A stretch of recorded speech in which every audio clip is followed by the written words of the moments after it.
Okay,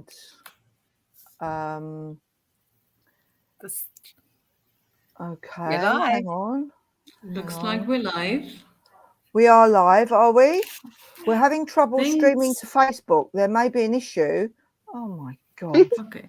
View on Facebook. My YouTube and Facebook are like checkbox. There's like a green checkbox. So apparently I'm live on Facebook. So hello everyone. Okay. If yeah, we'll welcome to Mercury Retro Shade. Yeah, Mercury Retro Shade. I thought that was over. I thought we were done. It's a few more weeks that it's still activating. Yes. The aftermath. That explains why both my websites were down yesterday. Right, I'm going live on Instagram now. Oh yeah, we're live on Instagram. How cool is that? Oh, look, we have breakfast. Hello.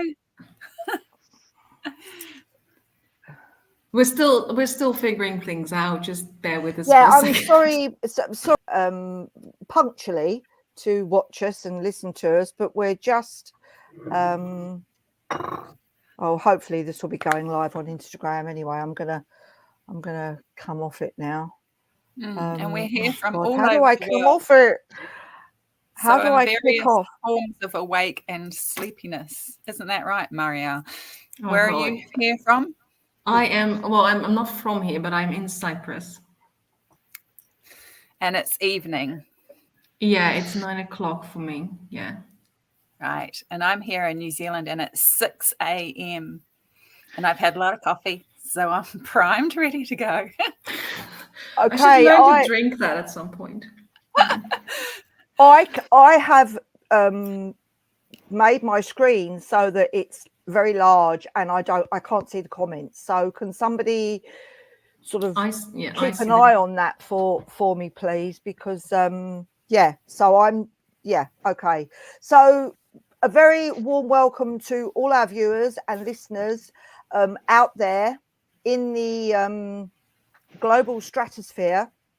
We are you are very welcome to our space. We're all over the place, we're all over the place. Mm-hmm. So I'm in the UK.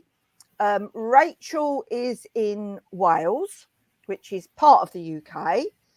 And then we've got Mariëlle, who's in Cyprus, and Irisanya is in California, Northern California. And then we've got Kate, who is in New Zealand. And it's just gone 6 o'clock in the morning. So hail, Kate. Your vision. It's silly o'clock in New Zealand. And what time is it for you, Irisanya? It is just after 11 a.m. Oh, okay. I have a very reasonable time. Thanks. That's reasonable. How did you wrangle that? But for Mariëlle, she's nearly going to bed. So if she starts nodding off, just give her a kick under the table, and hopefully she'll wake up again. And there are some comments saying hi to us already. So hey, hi Susan, and hi Susan from Northern California. Oh, hi Susan. Hi. I love seeing that people are actually here from all over the place. Yeah, it's brilliant, isn't it? And for those of you who can't get to the live, who are watching this, there'll be there's a replay. So hopefully you will be watching from whatever author you are the reader of, their Facebook or their YouTube channel. I think my Facebook page has got a bit, I don't know, having problems there. But anyway, we're going out somewhere, and that's the main thing. So we are five Witchlit authors, and we are, and what is Witchlit? So what is Witchlit? Witchlit basically is magical writing, okay, covering a vast spectrum, really, I suppose you could say, in both genres of non-fiction and fiction. All right. Some of us write both. Some of us just write non-fiction. I think we've got a fairly good mix, haven't we? I mean, Irisanya and Rachel, do you just write non-fiction, don't you two? Yeah. Non-fiction. Mm-hmm. Okay. Yeah. And then we've got myself and Kate, who write both non-fiction and fiction. Kate's mainly fiction. I would like to be mainly fiction. I'm heading towards being mainly fiction. And Mariëlle, you are fiction and non-fiction, aren't you? Yeah, in the witchlit sphere, mostly non-fiction, because Okay. I would call my fictional work more fantasy. Okay. Yeah, but very magical worlds, Yeah. Okay. Yeah. So we're all pagan-esque in some way, shape or form. Some of us are independently published. Some of us aren't. Some of us are trad published. I think we've got Rachel and Irisanya, who are both with Moon Books. Yeah, you two ladies. And obviously we're all going to talk individually, but I'm just kind of giving the general blurb to start with. So I think I think that'll be enough, really. You know where we're from, you know roughly what we're doing, and to find out a little bit more about what we're doing, what we've done, what we're going to do next, I think I'm going to pass over to speaker number one. So who is that, ladies? Who is speaker number one? I thought we decided that was going to be you. Oh, me? Yeah. Okay, I don't mind talking first. Okay, so can somebody time me then, because we don't want to be we're on a bit of a time thing, because if I'm going out, can somebody check if I'm going out on Instagram? I'm not really sure, but I thought I was, but I know that if we're going out on Instagram, we've only got an hour, so we're going to try and keep it to an hour anyway. No, that they will cut you off after an hour. We can still continue. I'll just be asleep. I'll be asleep, probably just drooling over the table, but we can continue. Okay, right. Okay, so I'll start. Right, everybody. Right, I'm Sheena Cundy. As you can see, my name is there. I'm in the UK. I'm in Essex, southeast coastline of the UK. I've been writing. I've been published since 2015. Writing all my life, but published since 2015. I was actually published with my first fiction novel with Moon Books in 2015, and with a book called The Madness and the Magic, and which is about a crazy menopausal witch and her ridiculous antics to snare the local guitar playing vicar Minerva and her team of crazy characters. I had such fun with. I was on the brink of all kinds of breakdowns in my life at the time. I was going through the perimenopause. Anybody that's going through that or has been through it, good luck. You know what I'm talking about, okay? Oh, Irisanya, you're going through it, are you? We can talk about that afterwards, love. But anyway, yeah. But yeah, definitely. Yeah. So, and I think women of a certain age, you'll know what I'm talking about. It's it's a roller coaster of hormonal horrors, basically. But the only way that I could get through it, my remedy for it, was to write a story and basically take the mickey out of myself. So my first novel was semi-autobiographical, you could say, in many ways. But I had great fun writing it. And it really was my therapy. It was I think that's the thing I say to people, if you don't know what to do when you really are down on your knees with the horrendous, dreaded menopausal disease, then do something creative. You've got to get your focus off of the pain and into some kind of fun. And I think our creativity as writers, we are so blessed to have this as a creative form of expression, because we can have fun with our fiction, or we can still have fun with our non-fiction. Of course we can. But anyway, I continue to write in that series, that Witchlit series that I called The Madness and the Magic. And I got my rights back from Moon Books, and from then on, I was a self-published author. So I wrote the second book and the third book, not Bedknobs and Broomsticks. Why do I always say that? Bonkers and Broomsticks was the second book, and the third book was Chaos in the Cauldron.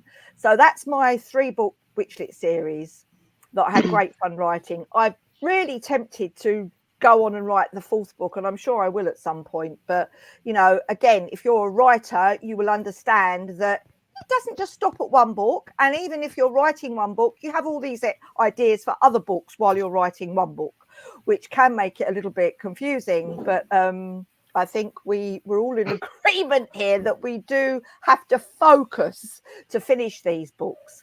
And after the Witchlit series, I then went on to write. I started to write in a completely different genre. I started a novel in kind of Arthurian sort of landscape, and I wrote nearly 100,000 words of that. But then I shelved that for reasons that are too long to go into here, but I shelved that for a while, and I wrote 2 non-fiction books because somebody said to me, actually, if you write a series of non-fiction books, it might be a better idea at the moment. So I went along with that, and I wrote where are they? Oh, this side. Rich's the Witch Wavelength series, the Witch Wavelength, Tuning Into Your Magical Nature, and Riches for Witches, which came out last year. That's my latest book. I would like to say I had great fun writing those books, but they were probably the hardest thing compared to fiction, non-fiction. I find, I mean, even though it was all my own, you know, my own practices, my own tools and techniques that I was sharing with people, it's still quite a serious thing. There's a lot more structure involved with writing non-fiction, as the other non-fiction ladies will, I'm sure, talk about as well. So I was, you know, and before that, I also self-published an oracle deck. So I've got the Magic of Nature Oracle, which is based on British wildlife. I brought that out in 2013 with my sister Tanya, who's a psychic artist. And so they've been out for over 10 years. And I use those a lot in my non-fiction books. What else can I talk about? Oh, yes. And whose dog's barking? Is that mine? No. Oh, that's my neighbors. I'll mute myself. Okay, thank you. Yeah, because I've got 3 dogs, but none of them are in the room with me at the moment, which is very weird. They normally come in. What else was I going to say? When I released Riches for Witches last year, of which Kate wrote the foreword for, a lovely foreword I got from Kate, thank you very much. I then went on to create an online course for that at the beginning of this year. So it was only for 4 weeks, but I did a 4-week online course about manifesting abundance, sort of specifically with money. So it's like a money manifesting spell, which lasted for 4 weeks. I thoroughly enjoyed that. It was hard work, but I enjoyed it. I got about 20 odd students on there, and now that's finished. I've got 10 of those students that are continuing to work with me in a magical membership. So I run that on Substack. It's called Wealthy Witches. If anybody's interested in coming and joining, then please do. I think I've put my link in the show description somewhere, but if anybody wants to know what that is, then just ask me afterwards and I'll give you the link to that.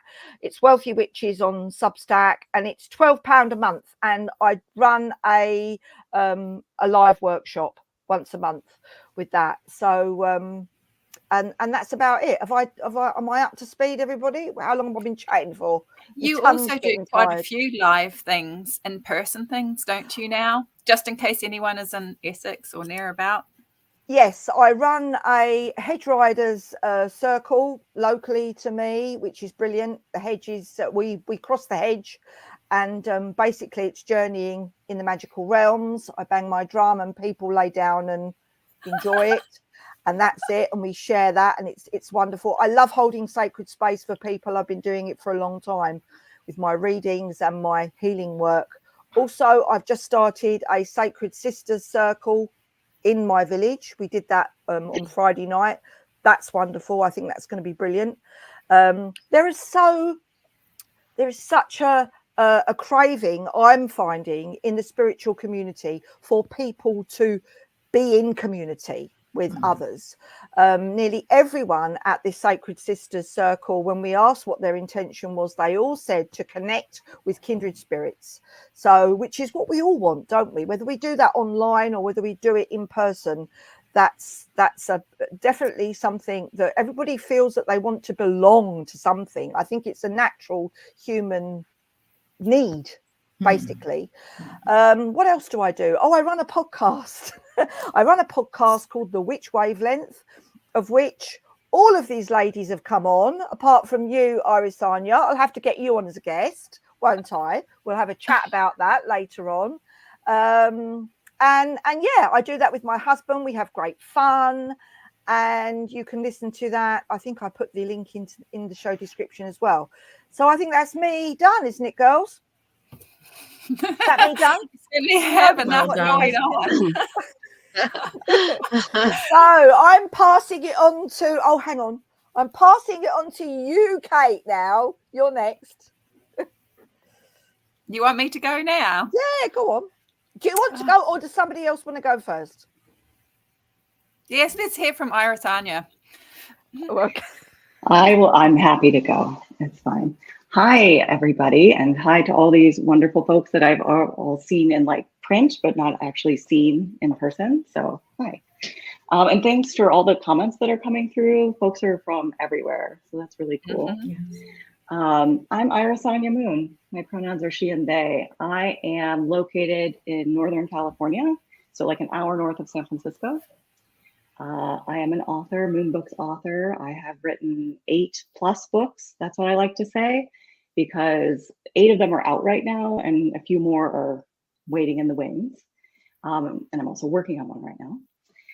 I'm also a witch. I'm a priestess. I am an initiate in the reclaiming witchcraft tradition, a la spiral dance and Starhawk, from the Bay Area in San Francisco. I got started on this whole writing business when a long time ago, long before the witchcraft started. But the witchcraft came in, and I found myself just kind of an eclectic sort of person, sort of getting into a bunch of things. And then I moved here to California from the other side of the country, from the Midwest. And I realized when I moved here that the people in the spiral dance were real people that I could actually meet and actually could do magic with. And so I found them, went to a witch camp, and as it goes, like, and then I was just home. And so I started practicing in the reclaiming. I've taught a lot of classes. Like I said, I'm initiated. I've also taught at witch camps in the UK, in Australia, and around Northern America, Canada, and the US. I would say that in terms of my writing sort of career with Moon Books, it started out as I'm on Facebook a lot. And so I noticed there was a call for submissions for this book called Paganism 101. I believe that was the first one. It might have been Goddess, the Goddess one. I can't remember right now, but one of the two, naming the goddess. And I sort of said, hey, I would love to be a part of this. And I started writing things for all these anthologies. So I wrote for, I couldn't tell you how many, but I would say that behind me is the bookshelf of all the things that I have written for. So I never know which way to move my hand. And from there they said, hey, do you want to put in a proposal for a book?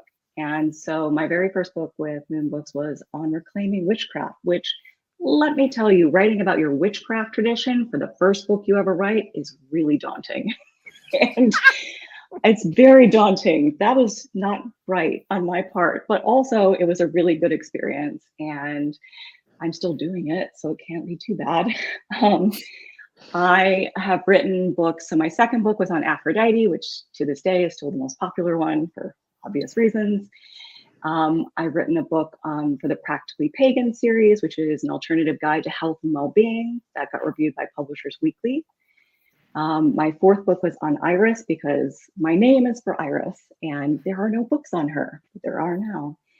And The fifth book is Honoring the Wild, which is a compilation of various pieces from different activists in the reclaiming tradition, because we're very environmental activist based, and very activist based, I should say. So I got all these different stories and magic and rituals from folks and put them all into a book. And then let's see, this is like a really fun pop quiz. 6 was, I think it's the Norns. So sorry if it's not. It's on the Norns. I deviated from the Greeks and went into my Norse practice too and wrote about them. And then I wrote about Gaia for the Earth Spirit series, about building relationships with her in order to save the world, basically. And then after that, I think we're up to where I am right now, and that is Artemis. Just came out at the end of March. So all of that to say that my books are really based on, I'm really interested in writing about how we relate to deity and how we relate to each other. Because in learning how to relate to the divine, and I consider us divine too, we can build better relationships with each other, with the world, with the things that are important to us. So that seems to be what I'm writing about in this moment. But if other things that are coming, Circe comes out in November or December, I can't remember.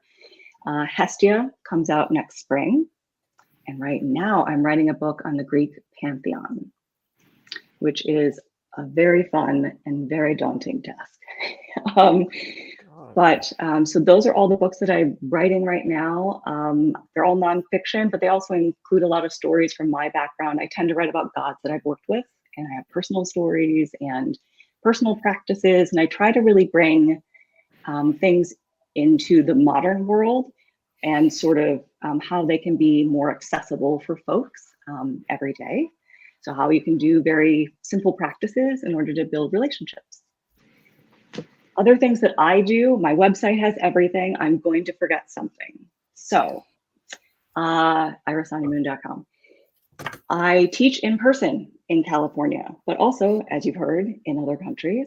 I taught in Australia last April, and I had taught there. I taught in Queensland, and then I've also taught in Victoria, near Melbourne.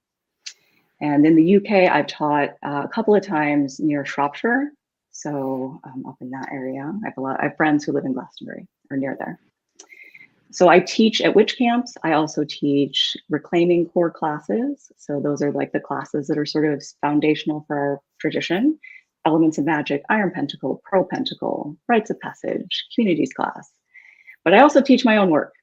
So I teach a lot about this idea that life is a love spell, and the idea that we're all part of a big love spell through our actions, through our interactions, through our relationships, through how we treat ourselves, our self-devotion. I say that instead of self-care, self-devotion.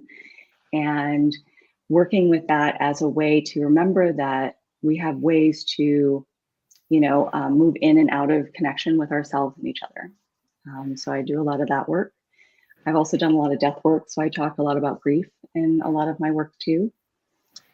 I would say too that something that's coming up that actually I'm starting to take applications for, it's a brand new shiny thing, is a year-long priestessing training in love in Aphrodite magic. And so I'm starting that. Stuff's on my website. You can fill out the little application because there's a lot of stuff that goes into this. And I'd love to make sure people are ready for it. And maybe I am too. So I teach a lot of classes. I've also led rituals and things like that. I've also helped folks with their writing. So if folks are stuck, they need some ideas, I'm a good person for that. In my quote unquote regular life, I'm also a writer. So yeah, Susan, sorry to interrupt, but Susan asked, is there a certain time of the day or night that you feel guided to write? Yeah, I think that would be good to hear everybody's things. But for me personally, so in the last year, I just got diagnosed as having ADHD. So this question has changed. The answer to the question has changed. I used to write in the morning only.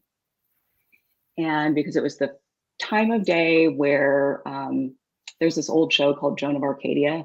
And there's this quote from it that was like, I try to get up early before fear and reason kick in.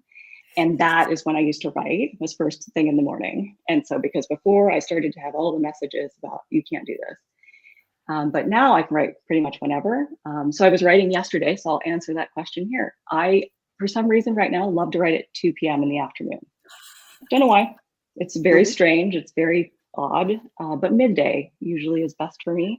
I have a life that I have to tend to in the beginning. But yeah, so that's kind of the overview of things that I do. I've led priestess trainings. I do classes online. So especially in COVID, I finally learned how to turn my things into online virtual situations. And I have a Substack. I have, like I said, things that I just do not remember. Oh, good. Somebody else knows what Joan of Arcadia is. Whew. I was like, how random is that? You write the most marvelous poetry as well. I follow you on Instagram and your poetry is exquisite. Thank you. Yes, I also published a poetry book by myself. And so that came out last year, I think. So that's also around. I wrote a lot about grief. I had one of my parents was killed in a really tragic accident, and that sort of activated a lot of my poetry. I always write from the hard places, I think. So yeah, but if there are other questions eventually, I'd love to, answer those too. But I feel like that's a pretty good summary of me. I remembered all my books, so I feel pretty good about that. And there's a few of them. I've got a question, Irisanya. Your name, when you said your name, is that from the goddess Iris? Yes. Now, is she, because the only time I've heard about her is she's goddess of the rainbow? Yes. She's the temperance card in the mythic tarot deck. Yes, it's beautiful. I love that card. Yeah, I love that card too. Oh, it's a really beautiful. Yeah. So fun story. I can tell it real quickly. I got this name because I was signing up for my very first reclaiming class. And I was like, I don't know if I want to do this. This is scary, new people. And I was just hemming and hawing. And that was back in the day where you had to write it out. You weren't like typing it out. And I was filling it out. And I looked out my window and there was the biggest rainbow I'd ever seen. And so I did what any person would do, is I Googled it. And I was like, goddess of the rainbow. And poof, there it was. Goddess of the rainbow, messenger of the gods. The things that I saw don't exist online anymore. That site isn't there. Iridescence, grace. These are all things that people had described me as in the past. And I was like, ooh, that's interesting. And so I was like, I really want to work with Iris, and I took the class. But I added Anya to the end of it because I wanted to, like, I don't know, Iris didn't feel like enough. And so when I looked up Anya the first time, it is inexhaustible energy is what I'd read at one point, which feels appropriate. But I also looked in the Greek, it's also about grief, which I didn't know at that point, but it has been a big part of my practice too. So, because love and grief are two sides of the same thing for me. So that's how I got my name. I just kind of put it together and then plopped it on myself, and here we are. It used to be Irisanya Rainbow. Now it's Irisanya Moon for tattoo reasons, and also because I just like the color. So, okay. Yeah. I mean, and also, like, this is my personality. I am very serious when I need to be serious, but also not. I'm very irreverent because I think magic should be fun. American reverence and all of that. Definitely. So I'm also pretty truthful. You can ask me pretty much any question. So, and I will answer it. Terry says, Irisanya, I love that. Teach of being one with the earth and nature and preservation. And Celestial Light says the rainbow bridge relates to death and grief. So it's all very appropriate, really, isn't it? It's so funny. Like I could not have planned it better, honestly. But it's so funny because Iris is such a teeny weeny part of like Greek mythology, but also not. She was at a lot of pivotal moments in Persephone's journey, and like she's in a lot of places, but you just hear these teeny tiny little references. So also she's the messenger of the gods. I feel like that's my work too. So I love that. Okay. Lovely. That was lovely, Irisanya. Thank you so much. Thank you for having me. Oh, pleasure. Okay, Rachel, you're next. I'm just telling you. I'm just saying your name. Yes, Mom. I should do as I'm told. Before you start, Susan has a question that I think we should all revisit when we're done listing our many accomplishments. And she asked, do any of you have kin that guide you? And the term kin probably comes from my work, so maybe we will revisit that later. Remind us, Susan, if we forget. Okay. I'm writing it down as well. Yep. That's not like a promise that I will remember. I'm just saying that I'm doing my best here. Okay, well, I think Rachel can answer that straight away, can't you, Rachel? Well, I'm not quite sure what the word. Did you say Ken? Kin. I was thinking like Barbie and Ken, and I was like, no. That's another podcast. That's another live stream. Yeah, those were my parents' names. Would you believe, Barbie and Ken? But that is were they? Story. So right. Kate, how would you describe kin to Rachel? Look, I use the term in my books, and I use it very broadly to encompass not only the deity that we work with, but our soul families, so our spirit guides, plus our spirit animals. So it really does encompass everything. And looking at you, Rachel, Wolf Woman Rising, I can take a wild stab in the dark, but why don't you tell us? Yeah, I love wolves. For me, like, okay, my kin. Yeah, wolves and lions. It's always been wolves and lions, which is why I'm super excited for Irisanya's book about Circe, because wolves and lions are like her buddies, aren't they?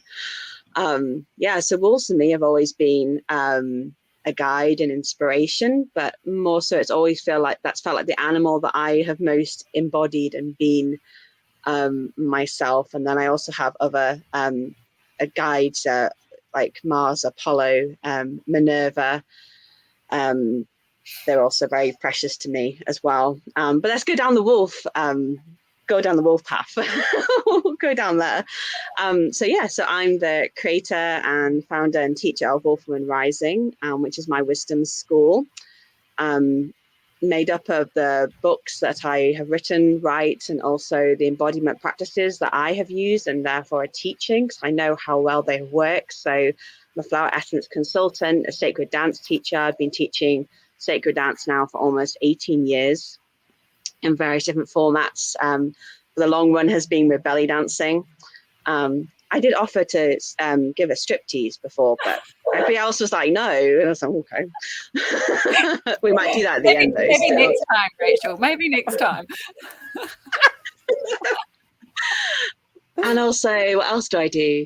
I am a priestess. It's what I choose to call myself, because for me, that feels like teacher. It's kind of the one I related to, because it feels like teacher. Priestess feels like facilitator, and that's what resonates most for me. So going down the book stuff, my first book, of course, is about my favorite wolf. Oh, it's actually going the right way around. There we go. Lupa, the she-wolf of Rome, mother of destiny. So this came about, she came to me, really. She was like, you need to reclaim my story. You need to tell my story. I was a bit kind of like, what story? And then she's like, the foundation story of Rome. And I was like, oh, Romulus. And she was like, oh, no, my story. So this is about the she-wolf and her involvement in the foundation story of Rome, and how she can be a guide for you as well, as a mother of destiny, and like Romulus, becoming who you're meant to be, finding your purpose and fulfilling your destiny, your unique destiny. Wolf is the next book. It's a bit more broader, so that's all about which way to go. There we go. It's about wolf mythology in general. So I cover lots of different wolf deities, wolf archetypes, what I call the wolf spiritual council. So all the ways that you can connect to wolf, from grandmother wolf to lone wolves and all of their associated stories. I do a retelling of the story of Fenrir in here, Fenrir from Norse mythology, because I felt like, I have a soft spot for the bad guys. Like Pluto's also one of my favorites, and Hades. I'm in love with Hades from the Disney version. Isn't he? He's just adorable. So I rewrite Fenrir's story in that book because I'm passionate about him. And then I'm currently writing, gosh, I feel like I've been writing this book for years. I'm currently writing Pantheon, the Romans, which is like the most research I've ever done, like more than my master's. And like, sometimes I don't know who I am. I'm convinced I'm like Cicero or something. I just like lose myself because I'm so in it. But yeah, I think, Irisanya is doing the Greek, Sanya, and the Romans. It's like a dance-off between the Greeks and Romans at some point. I think Laura, who's supposed to be here, is also doing the Minoans, isn't she? So we're kind of got this Mediterranean vibe going on. And then there's more coming on, Romans as well, and some more wolves. That's like my two things, is Romans and wolves. What else can I say? Rachel, it's your wolf book, the last one. Has that been published? Is that out? This one's out in August. Oh, good. I want to get that. I want to get that book. Oh, yeah. Yay. I can't wait. I'm not very patient. And having to wait 2 years for a book to be out. Gosh, it's like I was so naive when I remember, like, when you like have little, you're like, right, like your timetable for the year, like this month I'm going to do this and this month I'm going to do this. Like I had it all planned. Like my book was going to be out in like 6 months. That's only when you self-publish, Rachel, then you can do that. But honestly, so I had my whole life planned out because it was going to be in 6 months' time, and having to wait like 2 years, gosh. But yeah, it's out August and I can't wait. So hopefully there'll be howls from all the wolves resounding all over the world where you'll be embodying your inner wolf. And also if you want to join me in wolf magic before then I'm now a teacher at the College of Psychic Studies, and I'm teaching workshops and courses with them on wolf magic embodiment this coming summer. Do you do anything online as well? Yeah, so I do. I have courses in wolf embodiment, wolf mythology, the Romans as well. I also do. I take people through the seasons with different goddesses. I do a different goddess journey for each of the high point, kind of festivals, the Celtic festivals as well. Mm-hmm. So that changes. Just whoever comes forward that wants to kind of offer that. It's always just complete surprise which goddess it's going to be, which is kind of how I've worked, to be honest. Like if you asked me 5 years ago what I'm doing now and who I'm doing, there's no way I could have predicted it or told you that. Like it's all just like like I said before, I'm just doing as I'm told. Very much so. That's kind of how it rolls. And you have a great YouTube channel as well, Rachel. Yeah, I love putting like little what I do on YouTube is informative. Yeah, my Goddess Wisdom series. So they're all about 8-9 minutes long, just how my top 3 tips to connect to goddesses. And I'm gradually going through all of the goddesses I can think of. So I've been doing that for like 5 years. It's like about 1 a month. And it's just really short, easy tips that are I just read for all of their mythology and they just tell me 1, 2, 3, bam, bam, bam, really easy, modern things you can do. So yeah, please go over and have a look at my YouTube channel, and hopefully all that will be really useful and supportive for you. Oh yeah, I did just want to mention the person that asked about what time of day do you write. I really love that question. I just want to speak to that briefly as well as I can, because something came forward for me to share was that I more so than the time of day, for me is the time of month. I'm still bleeding, so it's really relevant for me, but I believe that we still follow the moon cycles to the day we die, even when we physically stop bleeding. Like my mom is still synchronized with my periods and she still goes through her cycle, even though she's way beyond bleeding. So for me, when I write, depends on my cycle, and what I do as well. So I find that when I'm in follicular or ovulating, that's when I can really get into the research and I can put all the threads together. It all makes sense. And when it comes to luteal, that's when I find that my best writing comes through. And then, of course, deep luteal and bleeding, I'm just useless. I just sing and howl and lie in bed and cry the fact my book's not out yet. But, I don't know. We've got a couple of questions for you. Rachel. Okay, cool. Kerry asked, do you do any of your ritual dance online? I just did one this weekend for a wonderful lady called Emily.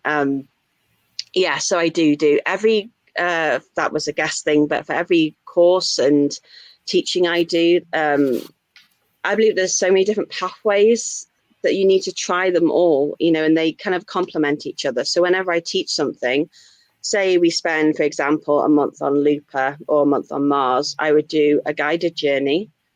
I would do a dance journey. I would do journal prompts, and I would then do a practical something.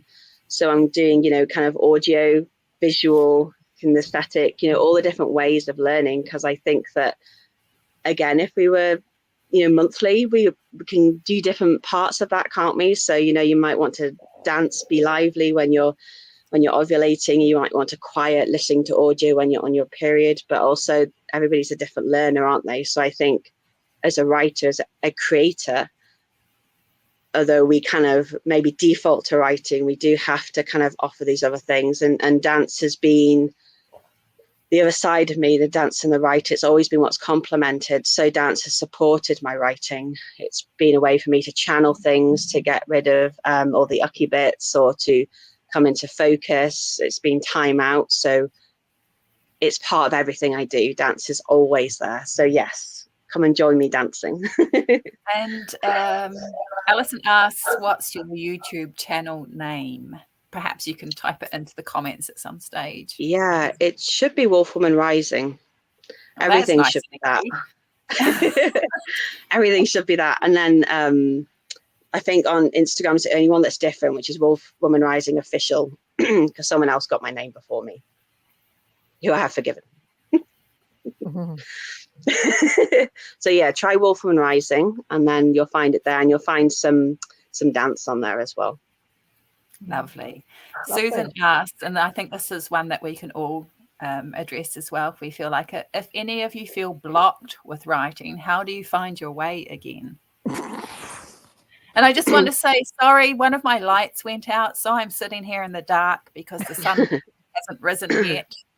Hopefully it will just make me look mysterious rather than haggard. But, you know, it's a bit of atmosphere.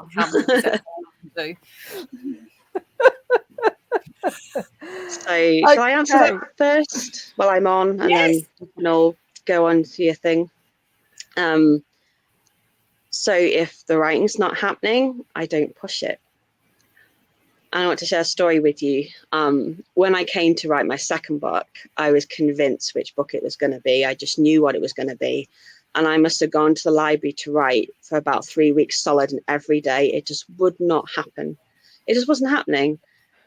And I realized, like, it's not what I'm meant to be doing right now. I decided, I concluded, I knew what was best. And I just had to surrender and trust. Surrender and trust. And I just opened up to the guidance of my guides. And suddenly my second book, Wolf, just flew out of me. And it flowed so easily. I knew that was what I was meant to be doing right then. So I would trust and surrender, and you know, it's not you that's wrong. It's not you that's failing. There's nothing wrong. You know, there's nothing kind of, you're not locked, you're not blocked. Maybe you just need to pivot for a moment.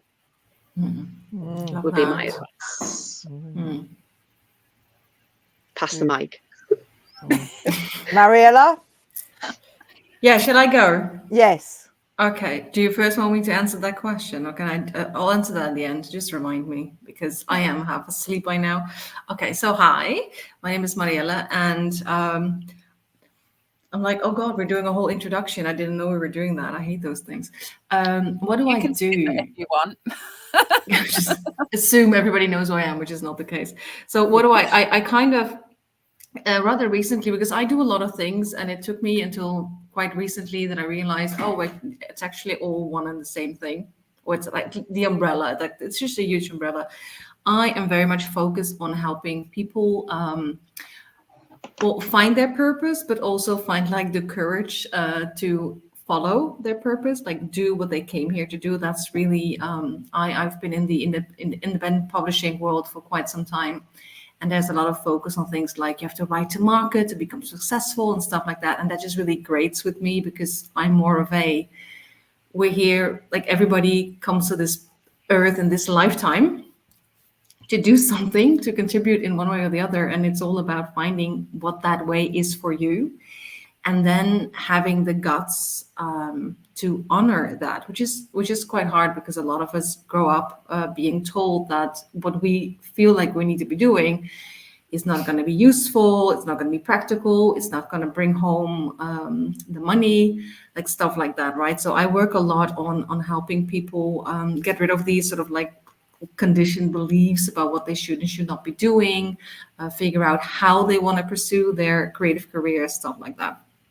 And since we're doing introduction, I tend to do that with a combination of life coaching. I'm an Akashic Records practitioner, so I read people's Akashic Records to see what kind of blocks they have in their creative lives and why they are struggling with certain things. I'm also a Reiki master, so I also use that in relation, helping to solve certain blocks. Or I do a lot of blessing. So people, when they have certain events come up, or for example, they're pitching like a novel, I will bless the event on beforehand. I also do a lot of cord cutting for people. So for example, let's say you grew up and you were surrounded by people who were not supportive of your creativity, and you were told to not waste your time on your drawings or your paintings or your writing, and you should just get a real job and stuff like that.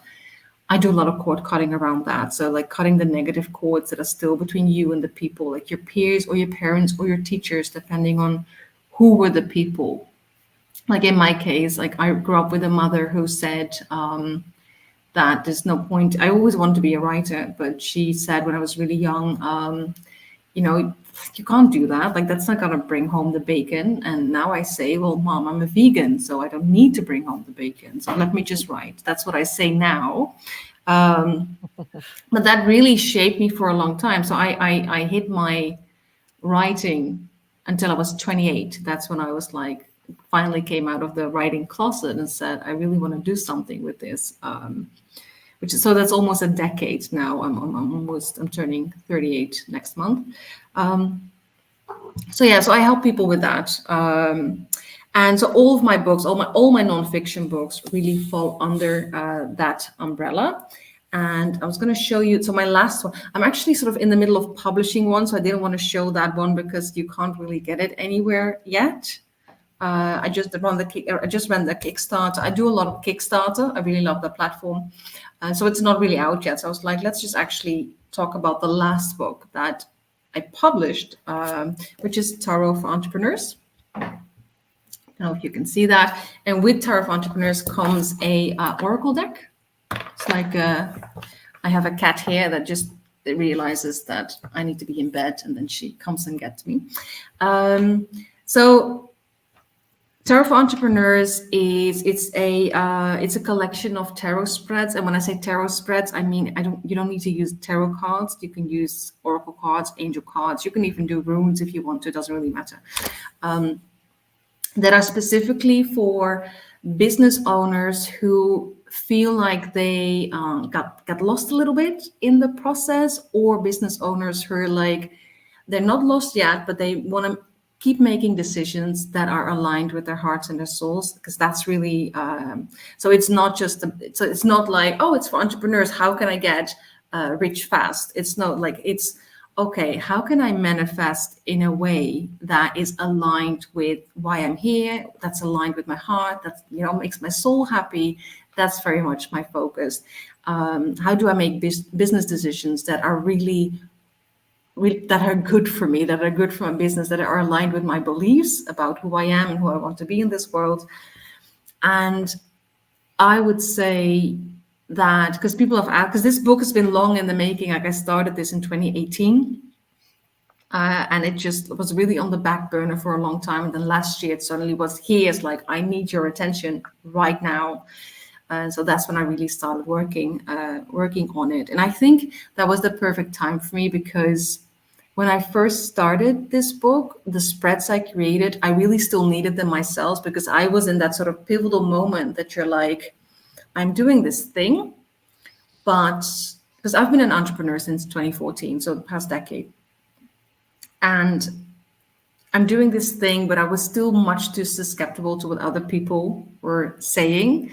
So people are like, I've had a lot of fears around being an entrepreneur, which also came from, like, I come from a very working class background, and everybody who didn't have, like, you know, you have your boss, you have your 9 to 5, everybody who didn't want to do that was sort of considered insane. Like, why would you give up that, like, that's stability?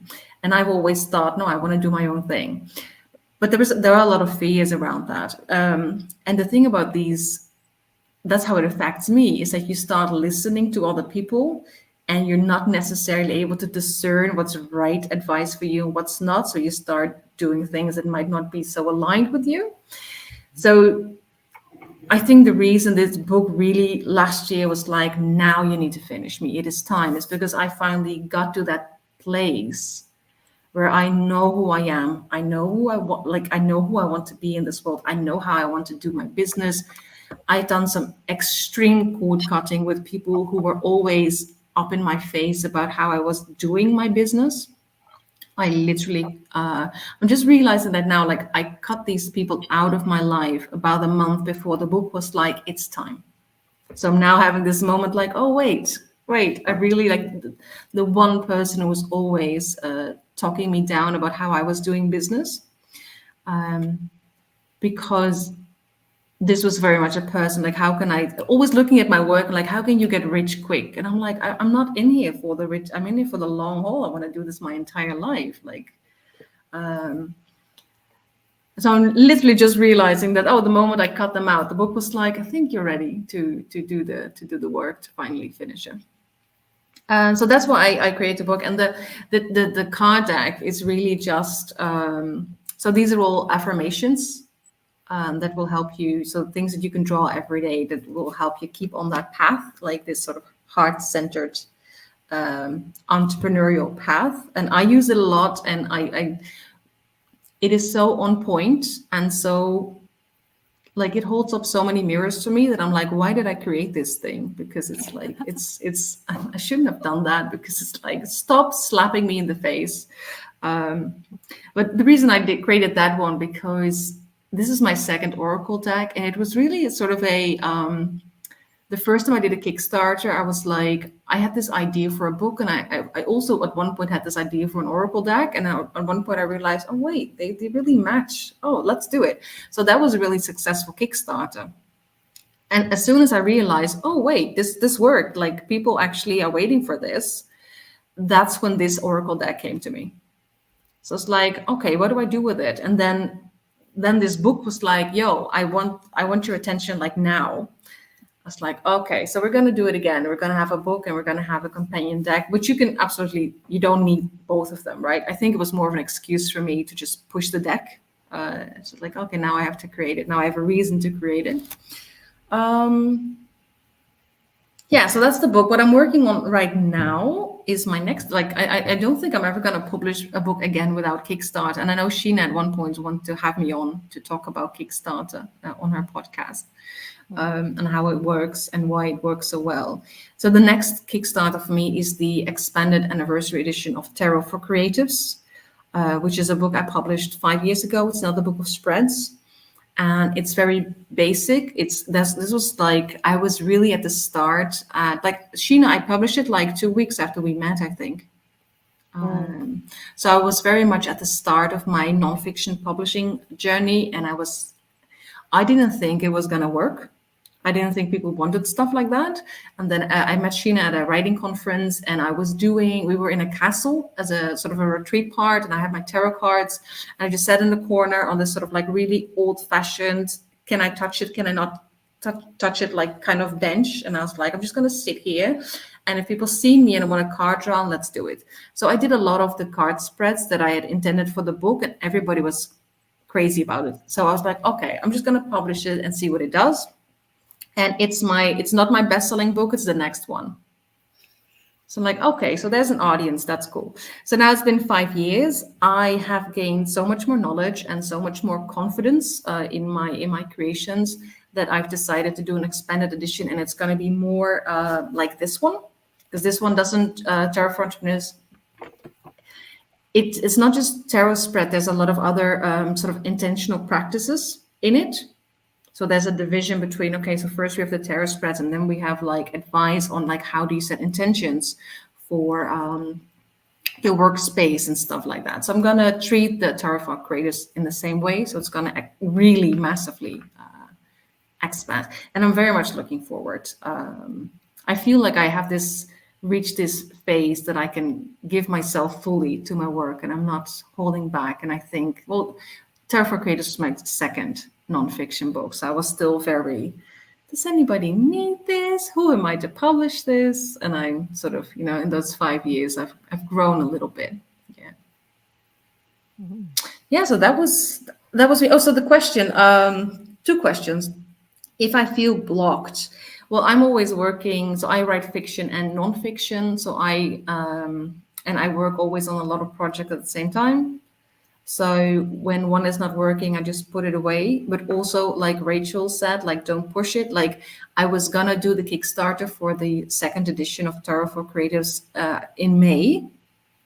And I don't like doing a Kickstarter for the books there, because I don't really like that kind of pressure. Like, oh, let's get all this money and then I have to write the book. That's just, that's my creativity doesn't really appreciate that kind of pressure. And it just wasn't working. So I was like, why isn't the book coming to me? And at first I thought I was too busy with other things. And then I realized, as I was not working on the book, all these other ideas came to me. Like, oh, I can put that in the book. I can put that in the book. So it's because I surrendered to, okay, it's not working. We're not doing it in May. We're going to do it in September. Just telling the universe, like, it's fine. I'm not going to push it. That just opened up. And that's actually when the ideas started coming. So yeah, it's the surrendering. I definitely agree with that. And the question, do any of you have kin that guide you? Well, I'm an Akashic Records reader, so I meet with my soul family quite a bit. And for those who have no idea what the Akashic Records are, mine look like a giant church building. And I can, sometimes it's more quiet, but ever since I started surrendering more, it's like the whole family shows up. So it's really busy right now. So yeah, I'm definitely, I work with my entire soul family.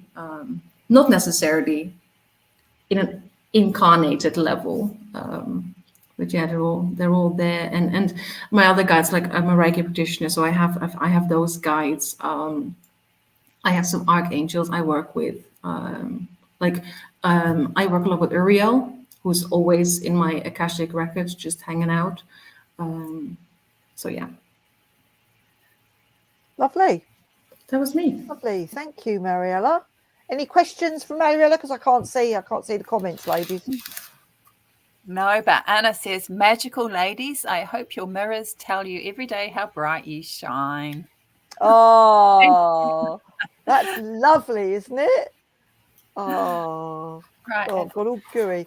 Okay, Kate. Over here and turn my heater on. It's freezing. God. I'm like, summer has arrived, so I'm just sitting here, trying not to sweat too much. And Kate is like in winter time. Yes, with all my wool. Yeah. Yeah, because you're coming up to Samhain, Kate, aren't you? I believe that's today or yesterday. Today? No, it's the 29th. Oh, hang on. It's the 29th today here. Mm-hmm. It's my son's birthday today. And he's a kind of a Beltane baby. But yeah, so you're Samhain. Yes. Yes, that lovely. Is the feel of the season.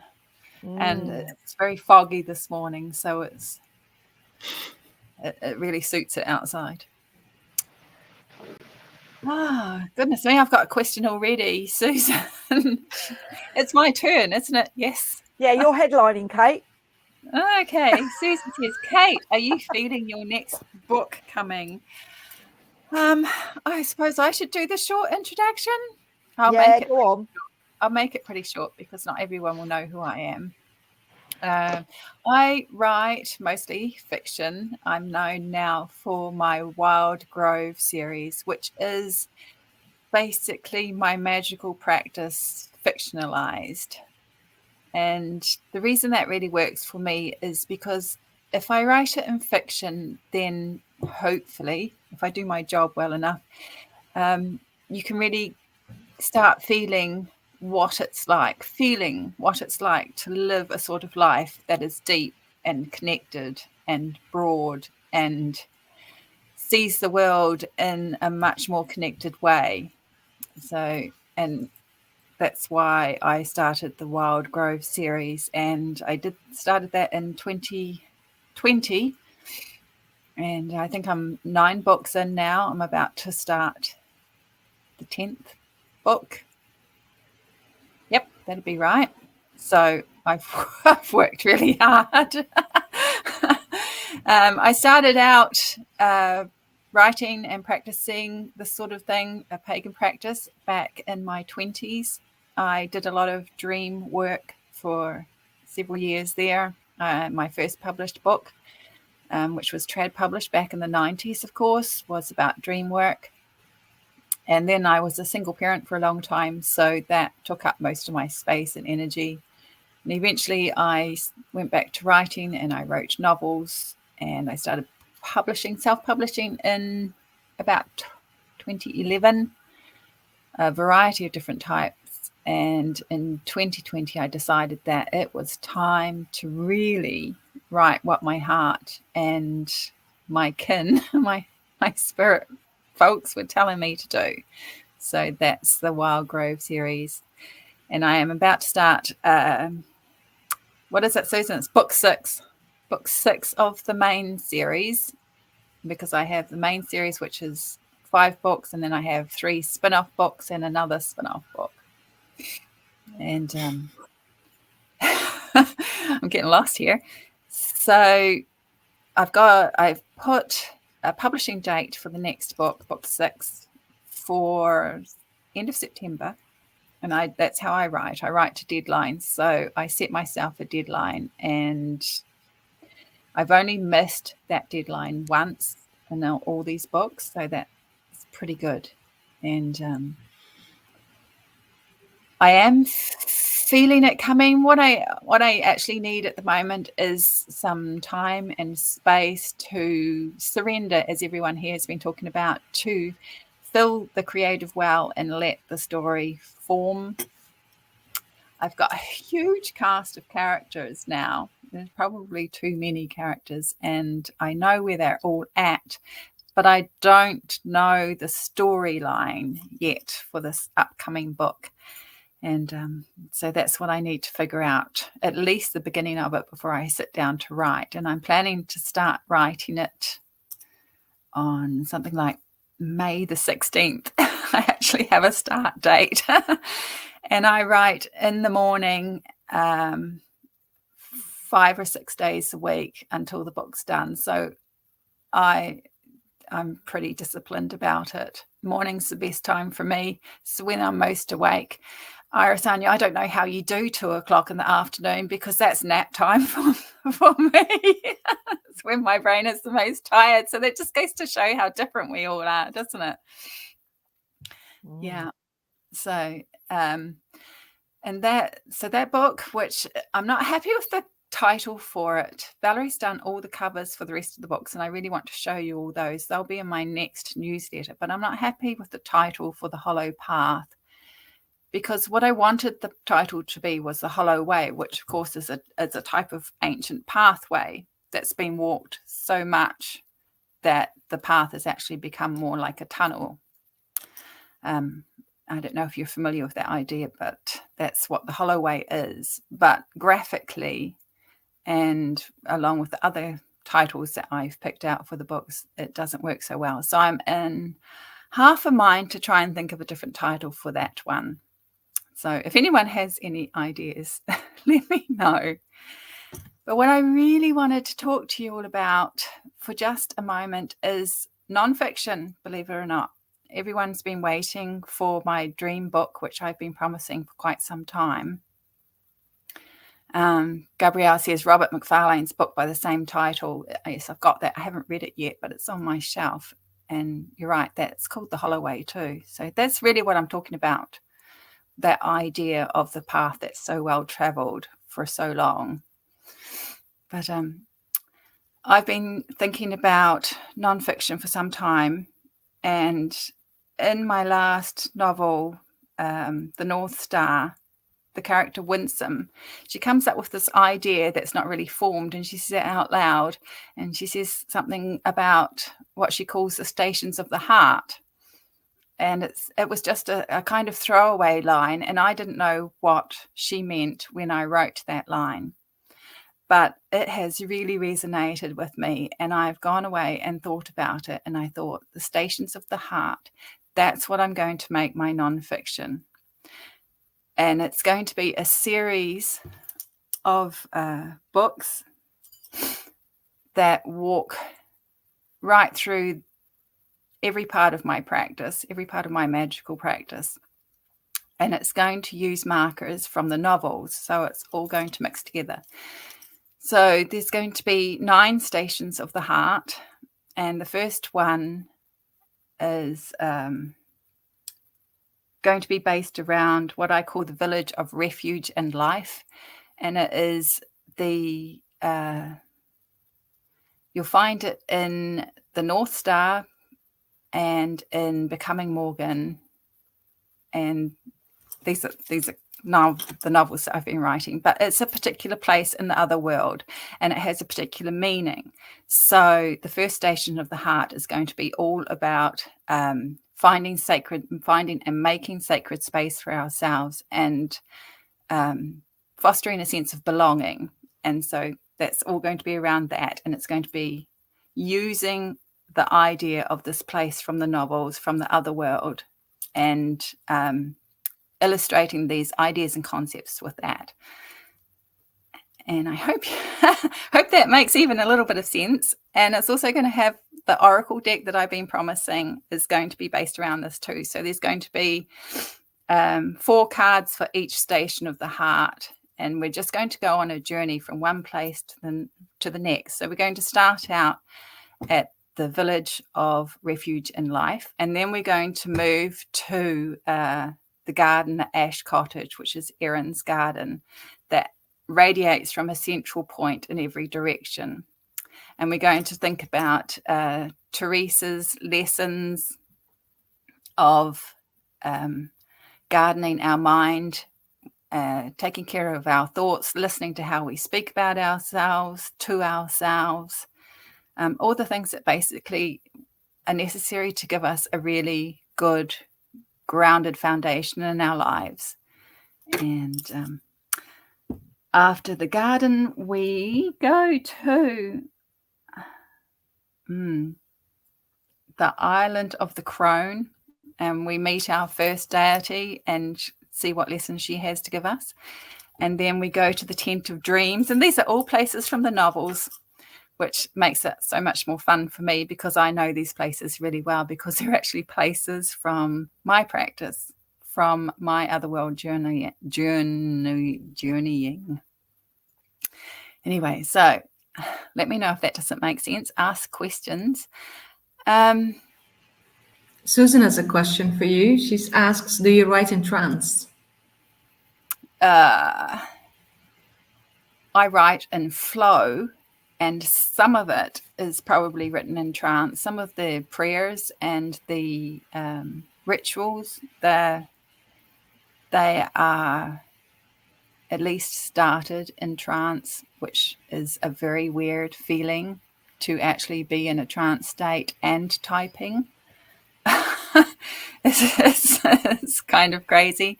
But I also, for each novel, if you're familiar with them at all, they each have a first chapter that is written from the viewpoint of one of the characters, and it's speaking in first person directly to you as the reader. And that part comes from the journey that I do at the start of every book to figure out what the book is about, one of the things I do to figure out what the novel is going to be about, what the storyline is going to be, is I actually do an otherworld journey. And what is revealed in that journey becomes that first chapter and becomes the main theme for the novel. So they really are deeply entwined with my practice and a way of living in this world that I hope is valuable for a lot of people if they read it. Kate, yeah. What have you just finished writing to do with your series? I've just finished writing book 5, The North Star. No? Oh! I forgot. That's why I'm reminding you. I have just sent in the screenplay for the Wild Grove pilot TV show. I've just sent it in to my producers. I'm waiting for feedback from them. I have no idea what they're going to say about it. This is my second draft. And I finally realized that writing Wild Grove, the novels, is completely different to writing Wild Grove, the TV show. So I feel like I'm really making progress now. It's the same story, but certain things are brought forward in the storyline that were revealed later in the books and things. And I had to write it saying, oh, how can I make this appeal to a broader audience and that sort of thing. So yes, and most exciting, in the opening scene, they're singing a prayer. And whose prayer are they singing? I was talking to Sheena about this prayer that I needed, and I hadn't written it, and I had left that till last, basically. And she says, oh my gosh, I've got a prayer that might work for that. And so she sent me her Morrigan's prayer, and I listened to it, and I literally got shivers all over because it is so haunting and spooky and perfect. So I've written that into it. And she's given me permission to use that there. And if this show gets made, I'm going to do everything I can to have that prayer in there. So, yeah, I can't believe I just forgot about that. It consumed my life for about 2 weeks doing the rewrite. Yeah, and also you saying that, I forgot completely to say that I was a musician. Because, you know, my music is a big part of my life, and I forgot to even say that, you know. But apart from writing books, I write songs. Yes, you sure do. Yeah. And that one is wonderful. And if you agree, Sheena, I might actually post that on my page for everyone to listen to. Oh, do, yeah. That'd be great. Yeah. I do have a question I would like to ask everyone who is listening. Now, I said there were going to be 9 stations of the heart, so potentially that's 9 books. Some will be bigger than others, you know, because some of these stations will encompass more than others. That's just going to be a fact of it. Valerie, my wife and business partner, thinks that we should do put out 3 stations in 1 volume. So that would mean 3 volumes to cover the whole lot. So my question is, do we do 1 book for each station, or do we do 3 books, 3 stations per 1 book? Does that make sense? No one would believe I actually managed to make sense with words, would you? So if you have opinions on that, 9 books or 3, that'd be great. Susan says 1 for each. You'd certainly get them quicker. I'm actually planning. I was just gonna think people are just like, just give it to us quicker. Yeah.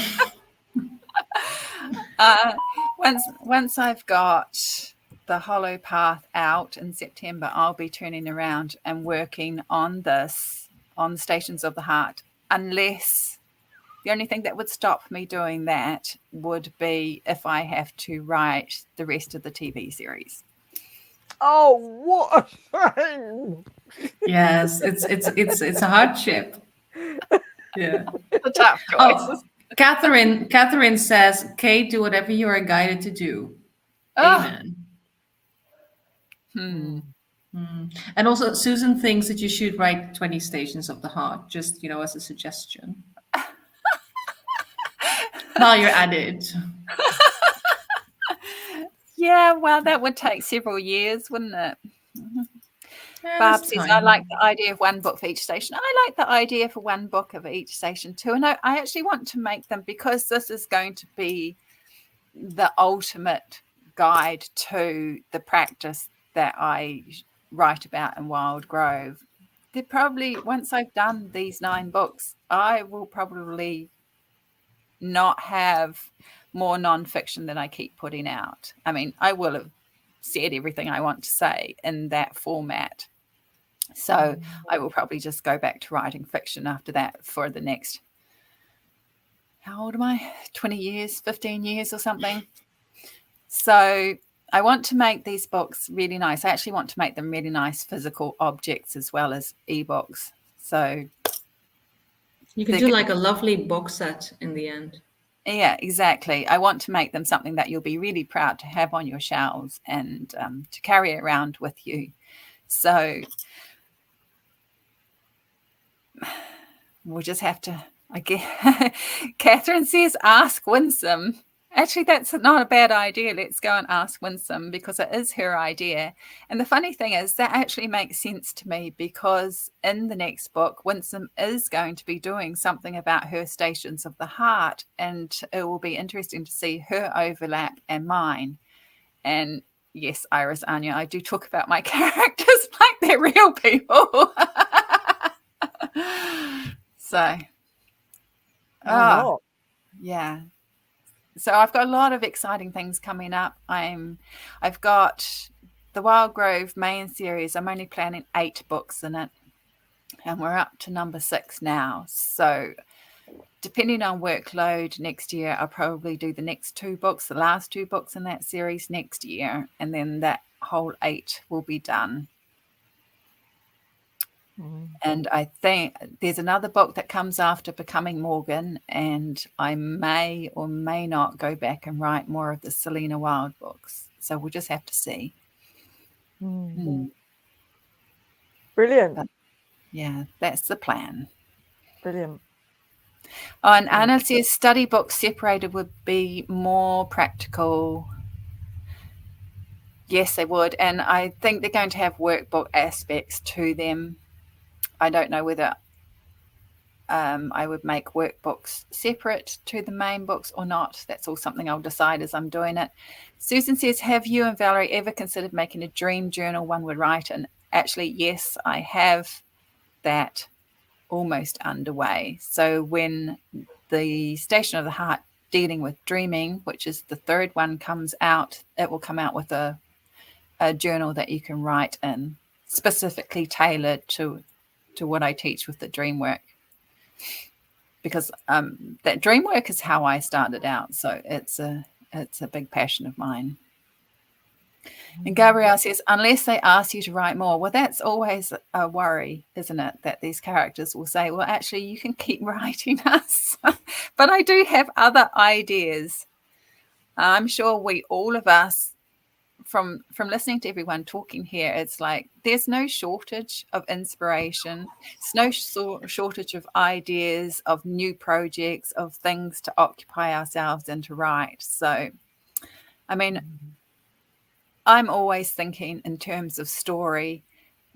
I'll be watching something happening with people down the street or something, and I just turn it into a story. That's the way I think.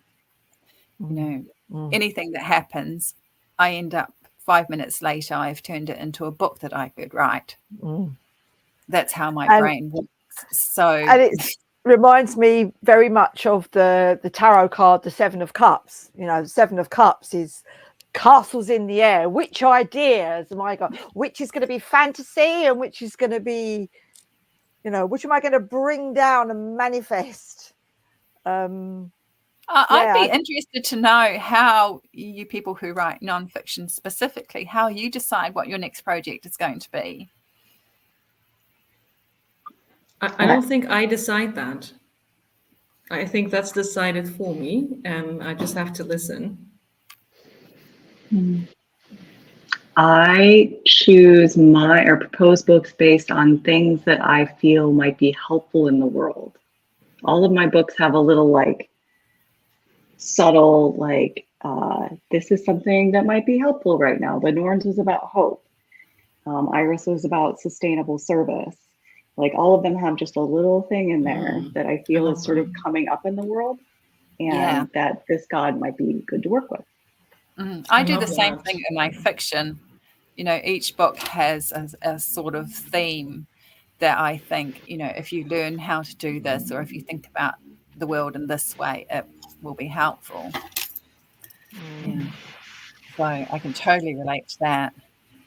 I think we're all really have the same goal, is to not only express our own desire to live a deep and connected life, but to share, you know, the ways and hows of doing that with our readers, potentially. Yeah, and I think that if you're writing, I mean, as a fiction and a non-fiction writer, if I think of the bridge between both of those, it's about empowerment.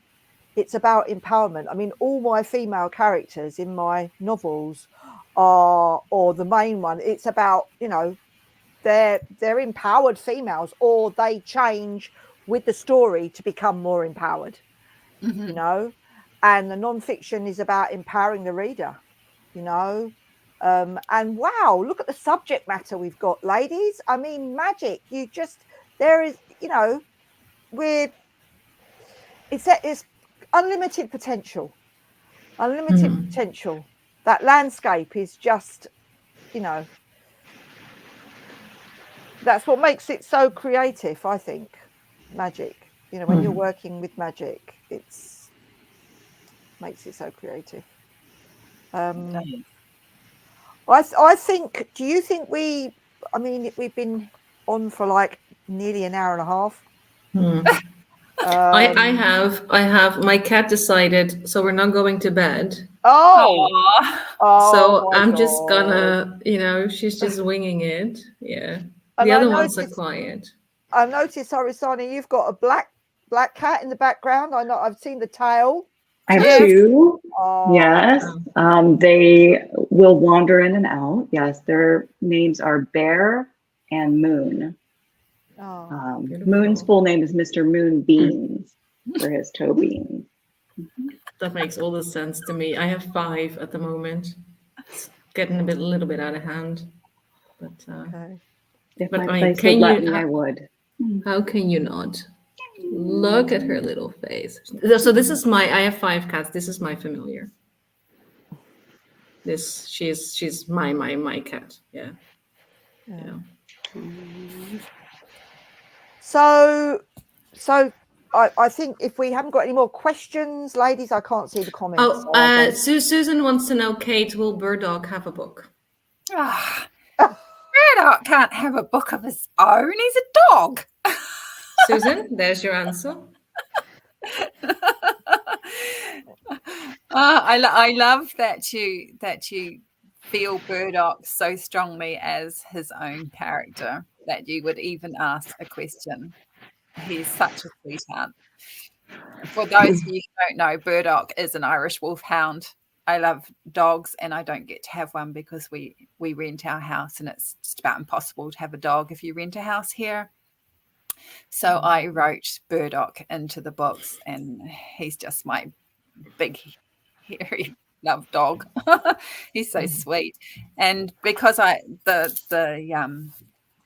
point of view I write in is omniscient point of view, even Burdock gets to have his thoughts known. So we learn why he has to hide his biscuits and things. So. Susie, have you asked Burdock? I get to make some choices. A few. I'm the boss, right? Oh, that reminds me. Did we all answer? Do we have kin that we walk with? Spirit kin that we walk with? I just thought I would put it out there. I don't think Sheena, did you mention it in between? I can't remember now. No, I didn't. I don't think I did. I can't remember. But if I'm working, my main spirit guide is the Morrigan.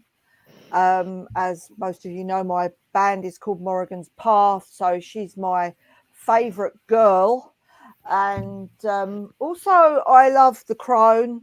The crone is a guide that I relied on totally when I was going through the perimenopause. Because I found there was very little information, conventional allopathic medical information to do with the perimenopause. I used to go to the doctors and she used to get her textbook down, you know, and it doesn't give you a lot of confidence in someone, does it, when they're reaching for their textbook? So I reached for the crone, and she has been my main guide, I would say. Animals, I go through, you know, the crow and the wolf are guises of the Morrigan. So yeah, but it changes. It might change a little bit. I might sort of pick an oracle card from my shaman's oracle and come up with tiger or something, you know, and then I might work with tiger for a month. I think it depends, doesn't it? It depends. But mainly the Morrigan is, I would say. But I also wanted to say to anybody that's watching or listening still, that if we have any writers in our audience, you know, and you are interested in taking your writing further, or just having some help with planning or publication or research, then come and join us in the Witchlit group on Facebook, because there is a magnitude of wisdom in there for writers of all stages, you know, whether you are traditionally, or whether you want to be traditionally published, or whether you want to self-publish. You know, there are two sides of the coin and varying degrees in between in the Witchlit groups. We're all in there, and you know, you can get up close and personal to us if you come and join the Witchlit group and find us all together. Obviously, you can see where you can find us all individually as well, and it'd be wonderful to have any connections. But I'd like to say thank you to all the ladies that have shared the stage with me this evening, or shared the screen, and we'd like to know if anybody would like this to happen again. You know, if you think it's a good idea, if you've learned, if it's been useful for you, valuable in any way. I hope it has. I know I've certainly enjoyed listening to all the ladies talking. It's been wonderful. And everybody's been so different. Everyone's got such different sort of perspectives and outlooks and books, you know, and so, you know, that's authors for you. You know, if you walk into a room full of writers, they'll all be so different. They'll all be so different. And it's interesting also listening to Irisanya talking about her ADHD, and you know, because I've got a lot of friends who have sort of recently been diagnosed, you know, in their sort of 40s, and recently been diagnosed with ADHD. And I know it's probably a conversation for another time, Irisanya, but I'll have you on the podcast and we'll tackle that. We'll do that, because I'm really interested in that, because sometimes I wonder if I am. I don't know, because I just get so, or whether it's just the bloody internet and, you know, getting distracted by all the things that we've got on our screens. I should just go back to paper and pen. But there you are. Don't know. But I think it's a date. Okay. So. Yeah. When I look at the comments, I definitely think we're doing this again. Oh, okay. Yeah, there's a lot of enthusiasm going on there. So I think we have to, and that was the plan. Just so for everyone who's listening, we were planning on making this a recurring thing, and then also inviting other authors. So we'll swap There will be different authors presenting their books, and we're also thinking. So if anyone who's listening has any ideas, we're also thinking of doing a live stream on different magical topics. And then we'll just kind of invite the people who feel like, so for example, there will be topics that I have nothing to say about, so I won't be there. But it might be Irisanya and Sheena with some other people. There might be topics that I'm very familiar with, so I'll be there, and maybe Kate will be there, and then other people won't be there. So if you have any topics that you're like, because we haven't discussed this yet amongst ourselves. If you have any topics like knowing our work, those of you who know our work, like if there's anything you're like, I would love to see you or another combination of authors talk about this particular topic, could also be writing related, anything, just leave a comment wherever you're watching, and then we can gather those and we can sort of figure out, okay, let's talk about this. Yes, I think that's a great idea. It would be good to talk on specific topics. Absolutely, yeah. And I feel like we can think about, like, I can think of a million things I want to talk about, but I would very much love if people say, if you could talk about this would make me very happy. And I'm like, yeah, let's cater to that. Yeah. Okay, it sounds good. Well, that just leaves us to say thank you very much for joining us, everybody. We appreciate you being with us over the airwaves, and come and join us again. But like in between, and unless you're going to visit each one of us individually, come into the Witchlit group, and because it's not only for writers, it's for readers. Okay, so you will find out, you will discover more books, more writers that are writing in this genre, and it's never ending. It's I think it's growing as a genre. Witchlit, I think it's growing massively, and it so this is our part, our contribution to spreading the magic around.